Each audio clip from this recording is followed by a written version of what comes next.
Hi, guys. We are going to talk today about budgeting because that was another thing that a lot of you seniors mentioned you would like to know more about. I want to start by saying I am not an expert on budgeting. I married somebody who is an expert on budgeting, and she helped me come up with a few things to say here. But I'm going to just give you guys a basic understanding of what it means to budget, what budgeting is, show you a couple sample budgets and what that looks like, and just kind of give you an idea of where to start if that's something that interests you, which it should be. So to talk about first, budgeting is something that's kind of foreign to a lot of people because a lot of people think it's very involved and time consuming, which it can be, but that's a kind of a trap that people fall into is when they get too into their budget so that they're constantly anxious and worried about it. Finances in general are a stressful thing. It causes relationships to end. It causes people to take jobs they really didn't want to take. It causes stress as far as spending more money than you're making. So it's a subject that people get anxious about. So it's not often talked about. But I want to make sure that you know what it means to even budget in the first place. Um, if you're going to budget, that means you're going to plan out how your money is spent to make sure you're not spending more than you're making. The whole goal is that you are getting more than you're spending so that you're not going into debt, that you're putting money aside and saving it, and that you're also prioritizing how you spend your money and figuring out what is the important thing in life or the important things in life that you want to spend your money on and what is not as important. Um, a lot of times, saving is something that people don't place as much importance in either. And I would love for all of my students to be able to at least set up savings and checkings accounts so that they can be putting money away somewhere. Saving money is so important because otherwise you're living paycheck to paycheck. That makes your life even more stressful and nerve wracking if you're constantly wondering, where am I going to get the money for blah? Also, saving is important because you never know when unforeseen circumstances are going to come up. For example, you're in a car accident and have to pay for some major car repairs or buy a new car. You need a medical procedure done that you weren't expecting, something that could be as minor as just a wisdom teeth removal or like a major surgery. Or there's other things. Maybe you need to move. Maybe you had a house that flooded and need to pay to make repairs. None of those things are things that you were expecting. And if you're not putting money aside and having money saved, it's really going to end up hurting you in the long run. My wife gave me a great metaphor about saving. Basically, think of something that you want to save for, and think of that like a destination. And say you're taking a flight, you're on a plane going to that destination. Would you rather have your airplane follow a specific flight path or just kind of weave all over the place until it gets to that destination? You're going to want to make sure it follows a path. And that's exactly what a budget does. It gives you that path. You want a roadmap, essentially, so you know what direction your savings are headed. And so I'm going to be talking about several different types of budget because I know some of you are planning to go to college and some of you are not. And so I want to talk about each of those different circumstances. First of all, for people who are going to college, a few things for you to keep in mind. Number one, you're going to be offered a lot of loans for college so that you can pay for them. Please keep in mind, just because you're offered a loan or a loan is available to you does not mean you actually have to take it. It's not free money. That money will be owed back eventually. So please keep that in mind. Second, budgeting, I feel like, is all the more important for those of you going to college because you don't want to put yourself in more debt than you're already going to be in because of those student loans. And so let's talk about what you need to make a budget, kind of like with my taxes video, the forms you needed. You don't necessarily need forms for this, you just need some data. The easiest piece of data that you're going to need is how much money you're bringing in a given time period. A lot of people like to budget by month, but some do it by week and some do it by year or half year. I like the idea of a monthly budget. So you're going to need to know how much money you make in a month. It's easy just to look at paychecks and figure out. And again, that's a number that doesn't have to be fixed. It can be different, but you need to have an average in there somewhere. You're also going to need to know how much money you spend in a month. And that's the thing that might take a little bit more calculation. And keep in mind basically what you spend your money on. That's what you're going to need to know to create your budget. So that's things like room and board and books, especially if you're going to college. Transportation. So are you paying for gas? Are you paying for taking like the bus or a train, public transportation? Entertainment, going bowling, going to the movies, going out to eat. Groceries, food you're actually keeping in your dorm room or in your house or apartment. Apart from that, utilities, things like your water bill, your trash bill, your power bill, your heating bill, your rent, any insurance that you pay, like you have car insurance, any payments you have to make on big items like a car payment. Also, subscriptions that you maybe have to things like Amazon Prime, Netflix, Hulu, Disney Plus, things that you're paying monthly. You'll need to be aware of that too. And so my suggestion, my piece of advice is 1 month before you actually create your budget, keep track of everything that you're spending money on, everything, so that you have more solid data for that budget rather than just guessing on how much that you spend. Because some things, like maybe your rent, that's a fixed number. You pay $550 a month for rent. That's probably not going to change. But things like gas money, that changes depending on how much you travel in a given time period. So keep track of that for like a month. You can try and estimate at the beginning and just see if your estimates are correct by the end of the month. But if you do that for a month, when you go into creating a budget, those numbers are a lot more concrete and solid and more realistic to what you actually spend. You're going to need to also keep in mind, what are your wants and what are your needs? What things do you need and what things do you just want to have? The ability to go out to eat or going to the movies. A lot of the fun things are wants rather than needs. And so I want to show you guys a couple different sample budgets. Some of them are simple, some of them are a little bit more intense, but this is what a true budget would look like. So that's the first step we're going to do. I'm going to present my screen so that you guys can see it. Okay.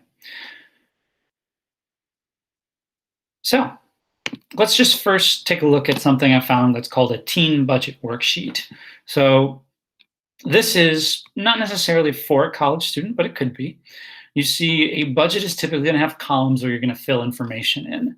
And so this column on the far left is going to be for all the things that you're spending money on. The one in the middle is how much you're budgeting. And then the one on the other side is basically keeping track of, were you right in that, your amount spent. And so this has it broken down for college, but it doesn't necessarily, again, need to be there if you're not going to college. So you have things like your housing and your rent. How much are you paying for that in a month? How much is your tuition monthly? How much are your books monthly? Any other class fees?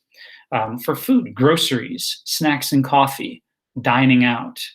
Transportation, like I said, it could be car payments, gas and fuel, any auto repairs or maintenance that you might be making, any debt payments you have, credit and debit cards. How much are you having to pay off on those a month? Student loans can go there, car loans as well, if you need to put that there instead of in transportation. Entertainment, your utilities, your cable TV or internet, computers and accessories, movies, concerts, sporting events you're going to, any music you're buying, hobbies, cell phone bill. And so you would be putting in that information in here. And then after a month, your amount spent, how much you actually spent on that, showing, do I need to adjust this or not? This is what I would feel like would be the simplest type of budget. Honestly, of the three I'm going to show you, this is the one that I would probably say not as big of a fan of as the other ones. So let's look at two at the same time. So on the left, we have a monthly budget template. This is going to be for the people who are not necessarily in college. This is just general. So at the very top, you have what your salary is, any interest you might be getting on any sort of accounts that you have, and then anything else. Maybe babysitting. If you're babysitting, that's not necessarily a salary you're making from like working fast food, but that's supplemental income or income that you might make for mowing lawns in the summer. Something that's not as fixed as like a paycheck you're getting from a specific business. So that would all go at the top. That's the money that you're making. That's your monthly income. Then we're going to get to your expenses. And there's a whole laundry list of expenses here. Mortgage or rent. Again, if you have a house versus an apartment or you're renting in general, that goes there. Car loans. If you're paying off a car, that would go there. If you're not, just delete this. Car insurance, house insurance, and life insurance. If you have a child, how much are you paying for childcare and babysitting? If you're doing giving to charity, how much are you doing for that? Utility bills, telephone, cable, internet, TV, food, all that stuff. But food, groceries, any pet supplies, if you own a pet, that might be lumped in with groceries.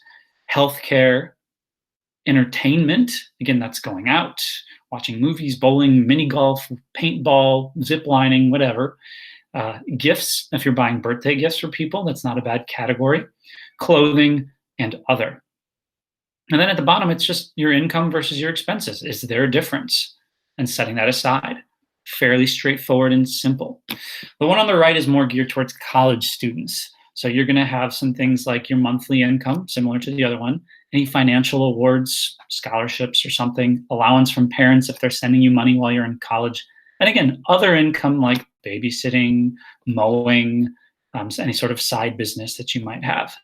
And then you have things you're spending money on: rent, utilities, phone, groceries, car expenses, student loans, insurance, medical, credit card debt, entertainment, laundry, miscellaneous, school-specific things like tuition, books, lab fees, transportation, deposits, and other. And then again at the bottom, what's your income? What are your expenses? And what's the difference at the end? So these are examples of budget templates that you can see. You'll notice at the top, both of these came from a place called mint.com. So I'm going to get to that shortly. I want to stop sharing and just talk to you here again now. So another thing that I want to talk about are apps. There are apps for this. If you don't like the idea of creating a spreadsheet yourself based on those things that I just showed, you don't have to. There are apps that will have it done for you. And so there are many things out there that you can download. Pocket Guard, Mint, that website that I got those two spreadsheets from, they have an app that helps with budgeting as well. Something called Wally, W-A-L-L-Y, something that says good budget, one word, or also one word, every dollar. That's the one that my wife and I sort of use to keep track of our things.